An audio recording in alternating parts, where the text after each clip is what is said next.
har bir qizaloq singillarimiz shuni bilishini xohlardim.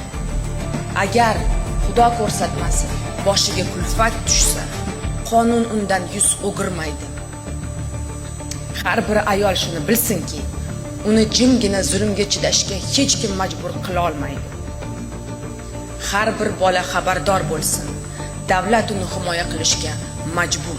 Prezidentimiz tomonidan ayollar va bolalarni tazyiq va zo'ravonlikdan himoya qilishni kuchaytirishga qaratilgan muhim farmon qabul qilindi. Bolalarga nisbatan zo'ravonlik va jinoyatlarga ham bundan buyon mutlaqo murosa qilinmaydi. Qonun hamma uchun barobar ishlashi shart. Istisnosiz, hech qanaqa xos odamlar yoki alohida vaziyatlarsiz.